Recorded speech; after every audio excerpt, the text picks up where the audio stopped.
Hello दोस्तों, स्वागत है आपका स्टडी नॉन स्टॉप में। दोस्तों, इस वीडियो में हम डिस्कस करेंगे 10 से 12 अगस्त तक के सभी इंपॉर्टेंट करंट अफेयर्स। और इस वीडियो के लास्ट में मैं आपसे 2 क्वेश्चंस भी पूछूंगा जिसका आंसर आपको कमेंट बॉक्स में बताना रहेगा। तो चलिए शुरू करते हैं। तो पहला प्रश्न है, किस राज्य की सरकार ने ऑनलाइन कक्षाएँ शुरू करने के लिए गूगल के साथ समझौता किया है? तो इसका आंसर ऑप्शन बी महाराष्ट्र ने।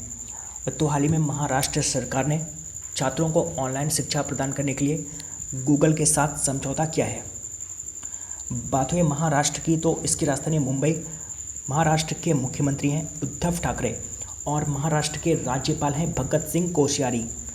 और बात हुई गूगल की, तो गूगल की स्थापना हुई थी 4 सितंबर 1999 में। 4 सितंबर 1998 में गूगल की स्थापना हुई थी और इसका मुख्यालय कैलिफोर्निया यूएस में इसका मुख्यालय है। और इसकी स्थापना 2 लोगों ने की थी, लैरी पेज और सर्जी ब्रिन। इन 2 लोगों ने मिलकर इसकी स्थापना की थी, लैरी पेज और सर्जी ब्रिन। और वर्तमान में गूगल के सीईओ हैं सुंदर पिचाई। दक्षिण पीएनबी हाउसिंग फाइनेंस ने अपने नए एमडी और सीईओ किससे बना दिया है?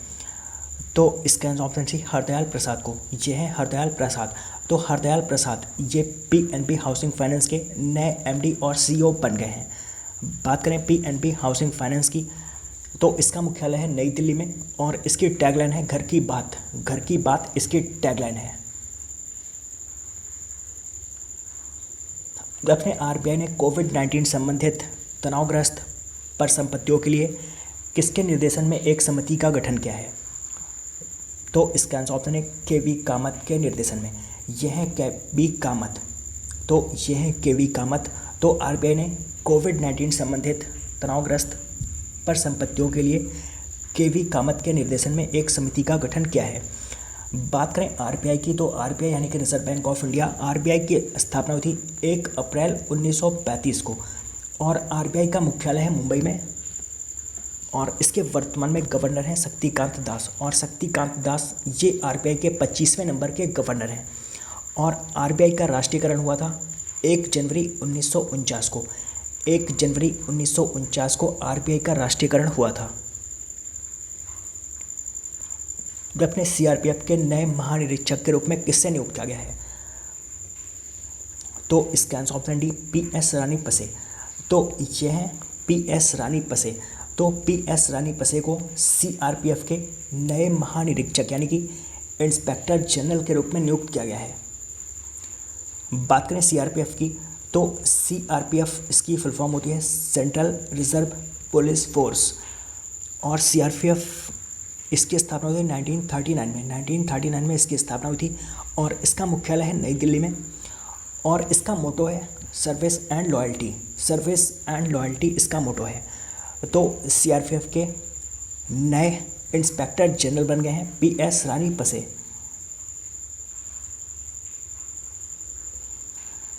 अपने अमेजिंग अयोध्या नामक पुस्तक किसके द्वारा लिखी गई है? तो इस पुस्तक को लिखा है नीना रॉय ने। तो अमेजिंग अयोध्या पुस्तक, ये पुस्तक अयोध्या शहर के बारे में है। तो ये पुस्तक नवंबर में रिलीज़ होगी, इसी साल नवंबर में ये पुस्तक रिलीज़ होगी। तो आप ध्यान रखिए, अमेजिंग अयोध्या इस पुस्तक को नीना रॉय ने लिखा है। अपने आईसीसी T20 विश्व कप की 2021 में मेज़बानी कौन करेगा? तो आईसीसी T20 विश्व कप की 2021 में मेज़बानी करेगा भारत। 2021 में इसकी मेज़बानी भारत करेगा और वर्ष 2022 में करेगा ऑस्ट्रेलिया। तो 2021 में भारत मेज़बानी इसकी करेगा और वर्ष 2022 में ऑस्ट्रेलिया इसकी मेज़बानी करेगा। और आईसीसी महिला क्रिकेट विश्व कप 2021 को स्थगित कर दिया गया है और अब ये फरवरी 2022 में न्यूजीलैंड में होगा। तो ये भी आप ध्यान रखिए। बात हुई आईसीसी की, तो आईसीसी यानी कि इंटरनेशनल क्रिकेट काउंसिल, आईसीसी की स्थापना हुई थी 1909 में और इसका मुख्यालय है दुबई में। और इसके अध्यक्ष हैं इमरान ख्वाजा। इससे पहले इसके अध्यक्ष थे शशांक मनोहर, जिन्होंने हाल ही में इस्तीफ़ा दे दिया। तो अब इसका नया अध्यक्ष इमरान ख्वाजा को बना दिया गया है। और आईसीसी के सीईओ हैं मनु साहनी। दक्षिण 8 अगस्त 2020 को भारत छोड़ो आंदोलन की कौन सी वर्षगांठ मनाई गई? तो 8 अगस्त 2020 को भारत छोड़ो आंदोलन की 78वीं वर्षगांठ मनाई गई है। भारत छोड़ो आंदोलन ये 8 अगस्त 1942 को शुरू हुआ था। 8 अगस्त 1942 को शुरू हुआ था और इसी आंदोलन में महात्मा गांधी ने करो या मरो का नारा दिया था। तो 8 अगस्त 2020 को भारत छोड़ो आंदोलन की 78वीं वर्षगांठ मनाई गई है। दक्षिण OHE निगरानी ऐप किसने लॉन्च किया है? तो OHE निगरानी ऐप इससे हाल ही में लॉन्च किया भारतीय रेलवे ने। तो हाल ही में भारतीय रेलवे ने OHE निगरानी ऐप लॉन्च किया है। OHE इसकी फुल फॉर्म है ओवरहेड इक्विपमेंट। ओवरहेड इक्विपमेंट इसकी फुल फॉर्म है और ये ऐप वास्तविक समय की निगरानी करेगा। वास्तविक समय की निगरानी करेगा और ये ऐप तकनीकी खामियों के कारण ट्रेन की देरी और लंबे इंतजार को कम करने में मदद करेगा। तो OHE निगरानी ऐप इसे भारतीय रेलवे ने लॉन्च किया है।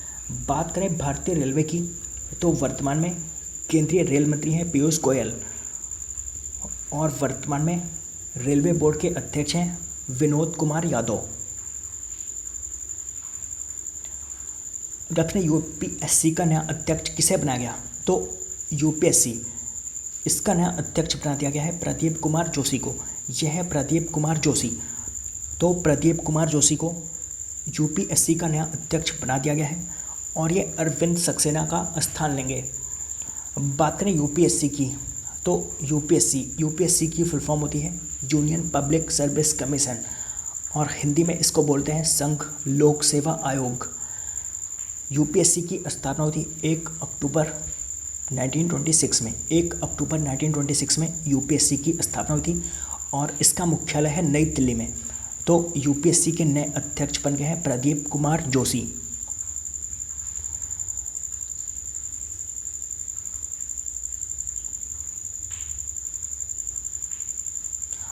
दक्षिण भारत का नया नियंत्रक और महालेखा परीक्षक किसे नियुक्त किया गया है? तो भारत का नया नियंत्रक और महालेखा परीक्षक नियुक्त किया गया गिरीश चंद्र मुर्मू को। यह है गिरीश चंद्र मुर्मू और इससे पहले ये जम्मू कश्मीर के उपराज्यपाल थे। ये जम्मू कश्मीर के पहले उपराज्यपाल बने थे।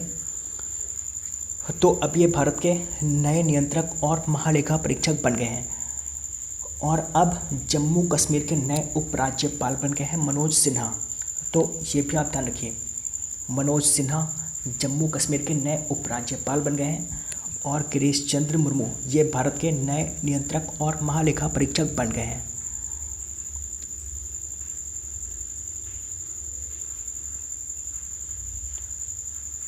दक्षिण नेशनल हैंडलूम डे कब मनाया जाता है? तो नेशनल हैंडलूम डे ये 7 अगस्त को मनाते हैं। तो नेशनल हैंडलूम डे यानी कि राष्ट्रीय हथकरघा दिवस तो ये हर साल 7 अगस्त को मनाया जाता है। देश भर में हथकरघा बुनकरों को सम्मानित करने और हथकरघा उद्योग को बढ़ावा देने के लिए हर साल 7 अगस्त को नेशनल हैंडलूम डे के रूप में मनाते हैं।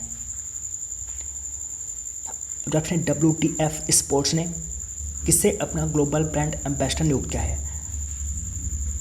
तो इसका आंसर ऑप्शन है सुरेश रैना और हरमनप्रीत कौर। तो इसका सही आंसर ऑप्शन डी ए और बी दोनों को। तो हाल ही में WTF स्पोर्ट्स ने सुरेश रैना और हरमनप्रीत कौर इन दोनों को अपना ग्लोबल ब्रांड एम्बेसडर नियुक्त किया है। ये दोनों क्रिकेटर्स हैं। दक्षिण अंडमान और निकोबार द्वीप समूह को जोड़ने वाली सबमरीन ऑप्टिकल फाइबर केबल की शुरुआत किसके द्वारा की गई? तो इसकी शुरुआत की है प्रधानमंत्री नरेंद्र मोदी ने।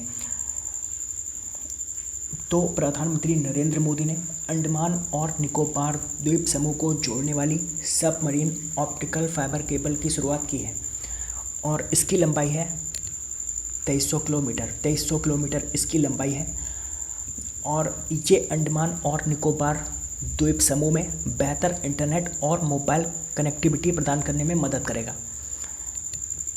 बात करें अंडमान और निकोबार की तो इसकी राजधानी पोर्ट ब्लेयर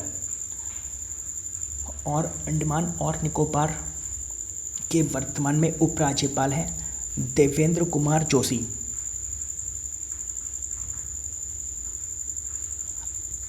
दक्षिण भारतीय सैनिकों के लिए युद्ध स्मारक का निर्माण कौन सा देश करेगा? तो भारतीय सैनिकों के लिए युद्ध स्मारक का निर्माण करेगा बांग्लादेश। 1971 में बांग्लादेश को पाकिस्तान से आज़ाद कराने के लिए युद्ध हुआ था, तो उस युद्ध में जो भारतीय सैनिक शहीद हुए थे उनकी याद में बांग्लादेश एक युद्ध स्मारक का निर्माण करेगा। बात हुई बांग्लादेश की, तो बांग्लादेश, इसकी राजधानी है ढाका और यहाँ की करेंसी है टका। बांग्लादेश के राष्ट्रपति हैं अब्दुल हामिद और बांग्लादेश की प्रधानमंत्री हैं शेख हसीना।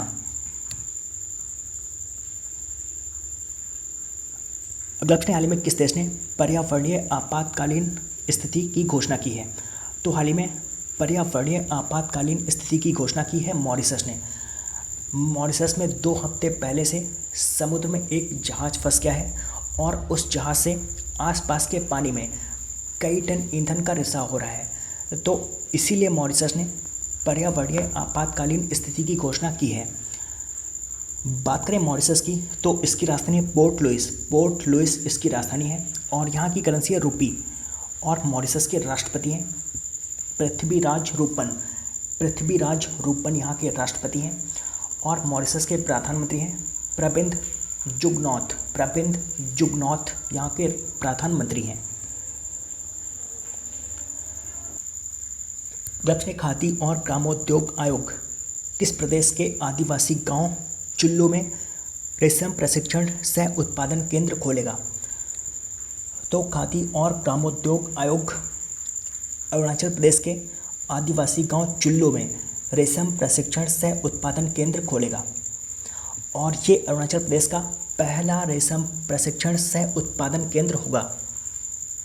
तो ये अरुणाचल प्रदेश के आदिवासी गांव चुल्लू में खोला जाएगा। बात करें अरुणाचल प्रदेश की, तो इसकी राजधानी है ईटानगर। अरुणाचल प्रदेश के मुख्यमंत्री हैं पेमा खांडू और यहाँ के राज्यपाल हैं BD मिश्रा।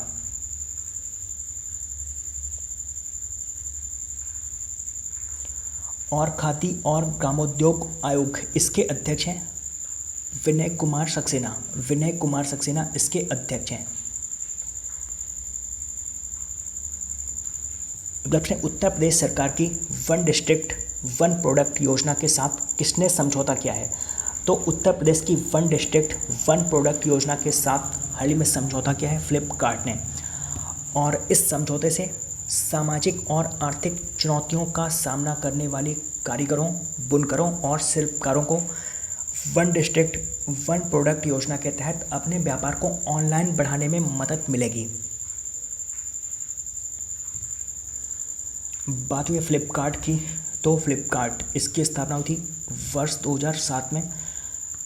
फ्लिपकार्ट का मुख्यालय है बेंगलुरु कर्नाटक में और इसके वर्तमान में CEO हैं कल्याण कृष्णमूर्ति। कल्याण कृष्णमूर्ति इसके CEO हैं। और बात करें उत्तर प्रदेश की, तो इसकी राजधानी है लखनऊ और लखनऊ ये गोमती नदी के किनारे बसा हुआ है। उत्तर प्रदेश के मुख्यमंत्री हैं योगी आदित्यनाथ और उत्तर प्रदेश की राज्यपाल हैं आनंदीबेन पटेल और आनंदीबेन पटेल ये मध्य प्रदेश की भी राज्यपाल हैं।